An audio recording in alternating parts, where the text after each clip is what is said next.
Welcome this morning to Blackstone Entrepreneurs Network of Colorado and Blackstone Charitable Foundation's event featuring Steve Case, founder of AOL, one of America's best known and most accomplished entrepreneurs, and a pioneer in making the internet ubiquitous in our life today. He's also the author of The Third Wave. How many people have started reading the book, or not this morning, but before today? So just a few folks.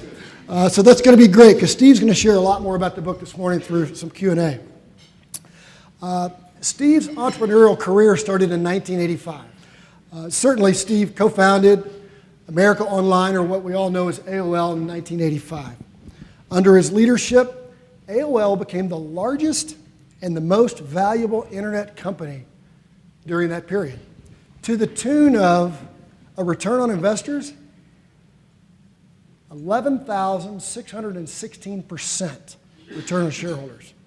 And as a good mentor of mine always says, any questions? $1 is 11,616. Well done, Steve. At its peak, nearly half of the internet users in America were using AOL. That's how predominant the company he founded and built was. And significantly notable, Steve architected the merger between AOL and Time Warner, which was the largest business merger in the history of business. And with that, AOL became the majority shareholders.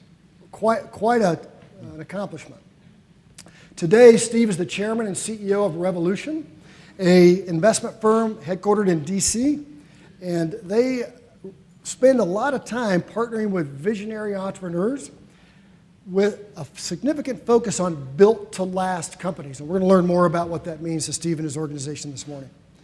Steve was the founding chair of Startup America Partnership, which is an effort launched at the White House to accelerate high-growth entrepreneurship throughout the nation.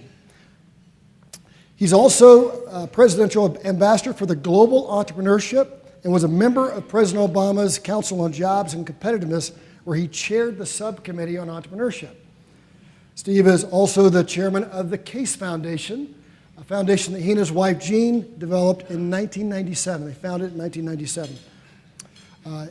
Steve, it is an absolute honor to have you in Colorado this morning, a place that's easy to connect, people are willing to connect, and we are looking forward to connecting with you this morning. Please come up. Super. Well, good morning, everybody. Great to see you. Great turnout. Beautiful day. I should say, when you're reading that bio, I remembered, and particularly when you introduced Phil, that I actually have pretty strong roots to Denver that go back well before we invested in exclusive resorts, and then also in Inspirato, based here, which is my dad actually went to law school in Denver in the late 40s, and he actually owned and managed a little cafe near Union Station, in a now hot Lodo area called the Owl Cafe, which he no longer exists, but he reports was kind of a dive. But he bought that for something like $500. He thought he'd just run it and make some money for 6 months or so, and then he couldn't sell it, so he stayed for several years and got his law degree here, and then went back to to Hawaii. So the Denver roots go back pretty far. Well, great. Thank you for sharing that, and welcome.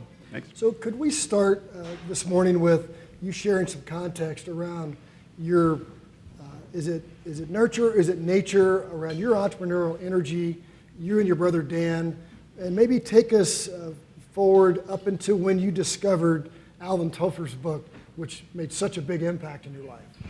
Well, sure. I grew up in Hawaii, and my dad was born on the island of Kauai, and my mom was born on the Big Island, and I was born on Oahu. And as I said, my dad was a lawyer. My mom was a teacher. Pretty conservative, not particularly entrepreneurial. And I kind of, in high school, thought I'd do this, and in college I thought I'd do that. But when I was a senior in college in 1980, I read this book called The Third Wave by Alvin Toffler. And he was a futurist. Some of you also may remember he wrote a book called Future Shock that got a lot of attention. And I was completely mesmerized by his vision of what essentially was going to be kind of this global electronic village and new ways for people to interact and get information and so forth. Back in 1980, this was completely conceptual. It didn't really exist. And so when I graduated, I wanted to do that, but there were no internet companies to go to. And frankly, back in 1980, there wasn't really a startup culture. So I worked for a couple of big companies for a few years, Procter & Gamble for a couple of years in Cincinnati, and then PepsiCo for a year, their division called Pizza Hut. And I mentioned in the book, one of my best titles, perhaps my best title, was I was Director of New Pizza Development of Pizza Hut. Yes, you have met the Director of New Pizza Development. I did that just for about a year, and then finally found my opening, kind of to get into this digital world, and moved to Washington, D.C. in 1983. Joined a startup that was, back in 1983, some of you may remember, that virtually nobody had personal computers, but a lot of people had Atari game machines. And so this company created this, essentially a modem that plugged into the Atari game machine so you could download games, almost like a Netflix for video games, which I thought was great. And over time, you could do email or other things on it. But a few weeks after I joined that company, the sales were so terrible that about 80% of the staff was laid off. It's kind of like, oh, welcome to the world of startups. It doesn't always work the way it's supposed to. And so that struggled for a couple of years, but two of the people I met there, Jim Kimsey and Mark Serif, and I co-founded AOL in 1985. And as you kind of talked about in the introduction back then, it was still early days. In 1985, when we started, only 3% of people were online. And those 3% were online an average of 1 hour per week. So when we said we wanted to get America online, get the world online, we were serious about it. So that's sort of the journey from kind of kid growing up to college, Toffler, and then kind of a little bit stumbling into being able to kind of play a role in this, in creating what Toffler called the third wave, and creating this kind of digital world. Sometimes we don't know what we have and what's happening in our time and in the present until well after. Right. Thank you for sharing that. So you're an author now. Now I am, yes. It took me 57 years to write a book, Right. so Proof. I wouldn't wait for the sequel. You share a tremendous amount of wisdom in here and experience. And you talk about the internet as a first wave, a second wave, and now we're in the presence or in the coming of the third wave. Can you briefly share with us the first and second, and then let's get into the third wave and your vision for that? Sure. And again, as sort of respect for Toffler, what he said were the three waves. Again, this is now almost 4 decades ago. The first wave was sort of the agricultural revolution.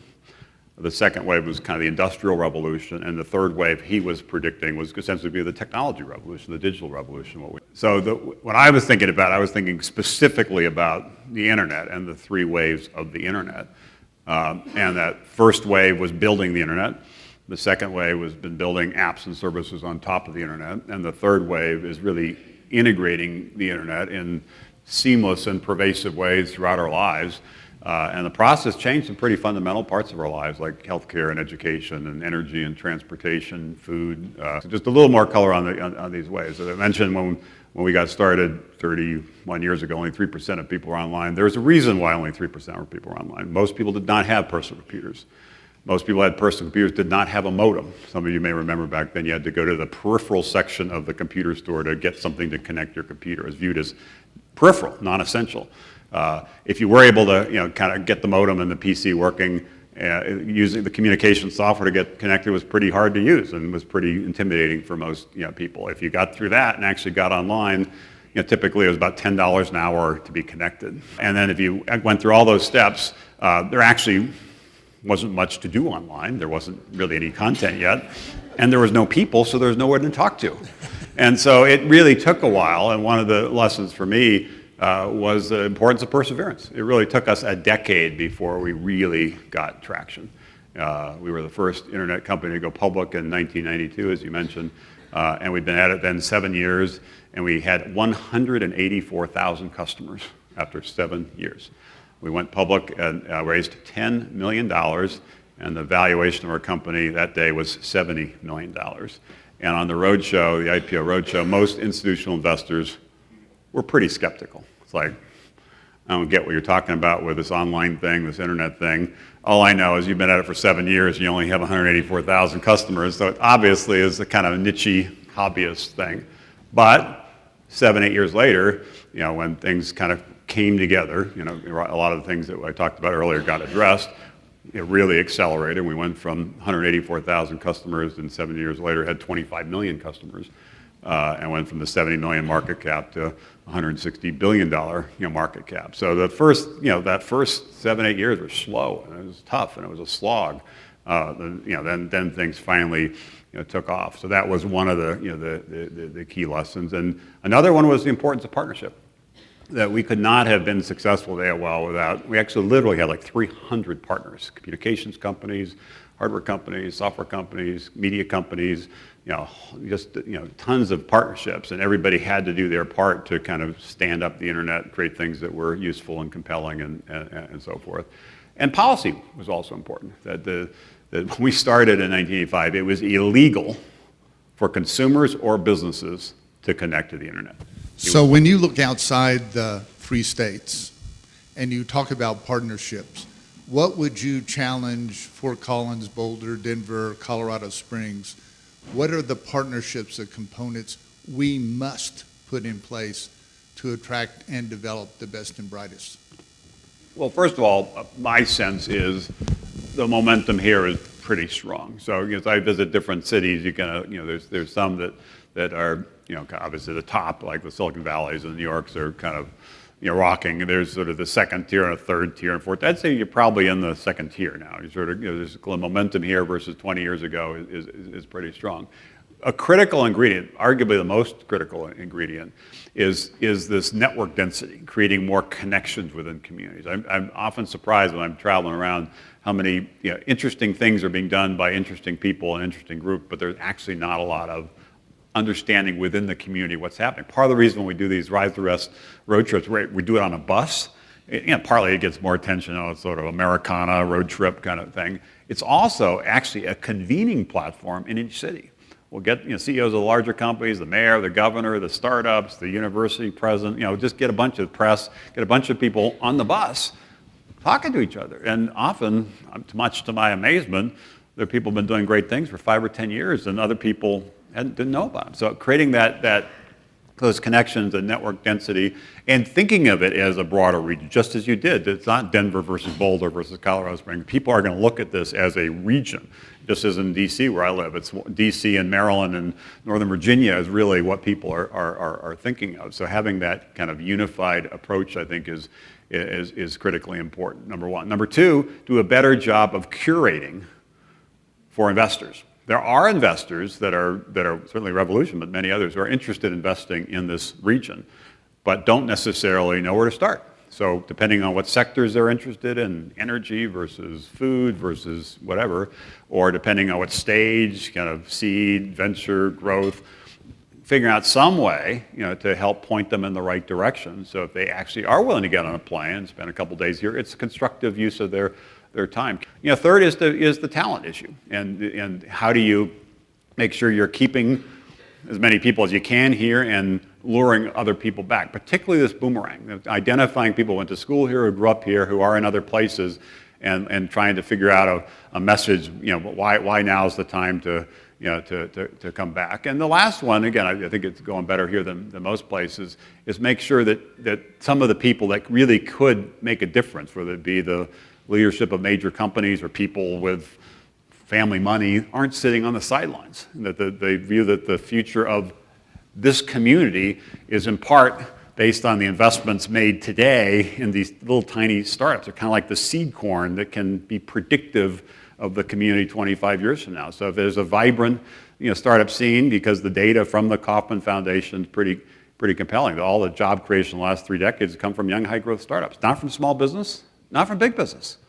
Some rise, some fall, but the leverage is the young high growth startups. So if you want to have kind of a great community 25 years from now, invest in the startups today. I think that's why Denver is rocking. I think that's why the unemployment's so low, because that was a crisis 30 years ago, and people said, we have a problem. our economy is over-reliant on a particular sector. That sector is in decline. Therefore, our community is at risk. And that pushed people to make some investments in other sectors. And now you're starting to see the benefit of it. So how do you continue to do that and feel good about the progress that's been made, but don't spike the football? There's a lot of, I'd love to get your thoughts on how we take this concept, the rise of the rest, into poverty-stricken equatorial countries who don't even yet have a digital basis on which to build.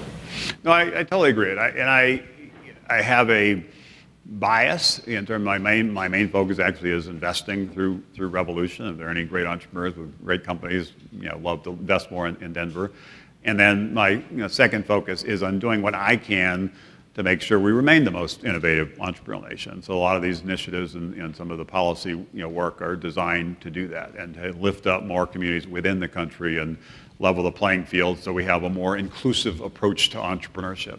It's not just a matter of which places get capital, it's also which people get capital. Last year, for example, 90% of venture capital went to men.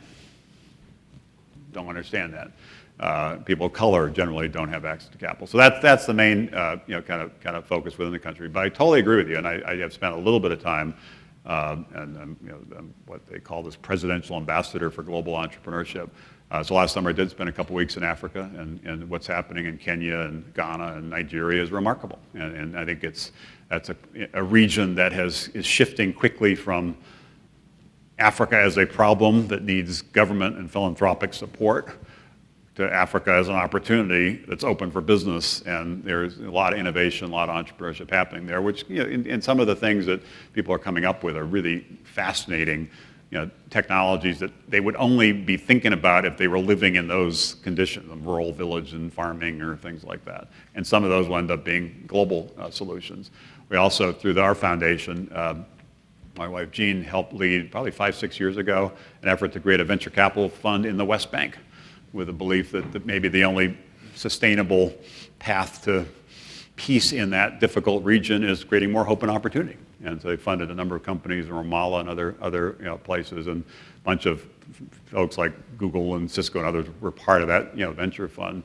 Also quite interested in what's happening in a place like Cuba, for example, which is something that's changed there, and there's an entrepreneurial culture that's been bottled up for half a century, and as the rules get changed to allow them to start businesses that can scale, I think there'll be some opportunity there. So I think exactly what you're saying is right. I think that innovation, entrepreneurship is a way to create more opportunity for more people in more places. You just got to do it in a way that's more inclusive. So while I'd rather tilt the scales in terms of making sure entrepreneurs within this country have the greatest possible opportunities so we can have the best economy and the best kind of jobs and so forth, I do think that the best hope for a peaceful, stable world is giving more people in more places more of that sense of opportunity. For me, it's a little bit of an arc, because we're talking about the beginning.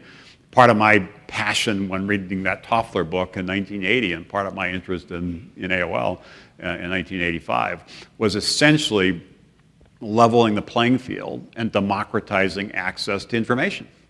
Remember back then, unless you owned like a TV network or a newspaper, you really didn't have a voice. We thought everybody should have a voice.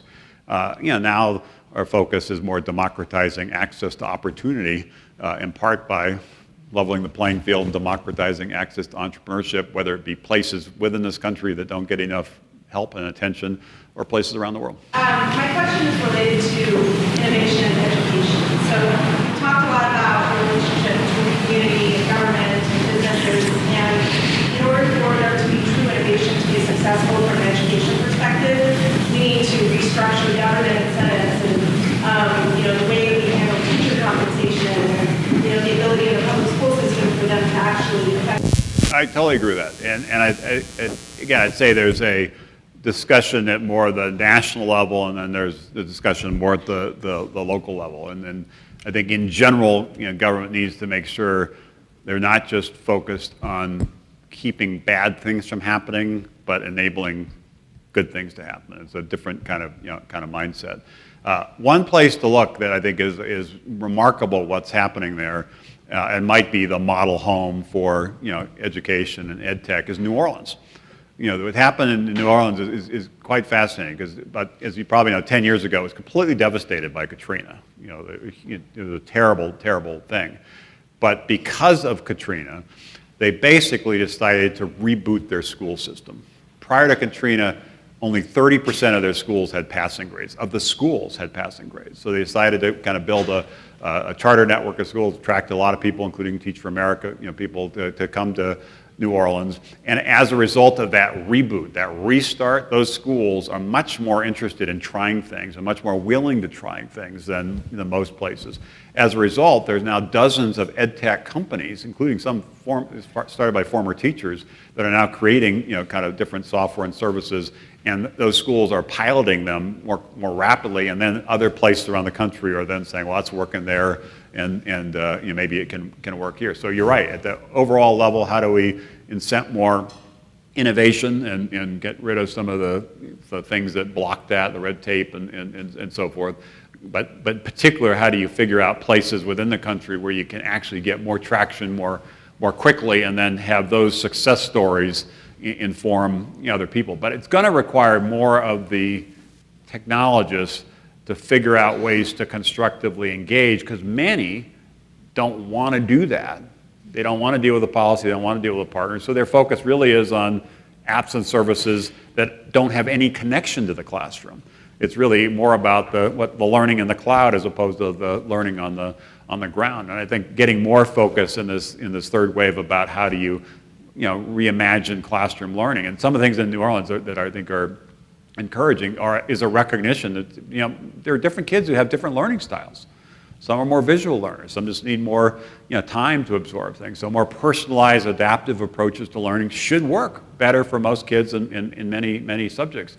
How do you get those experiments kind of rolling out more broadly, I think is going to be one of the challenges. I don't think it's possible without engagement on the partner side and engagement on the policy side.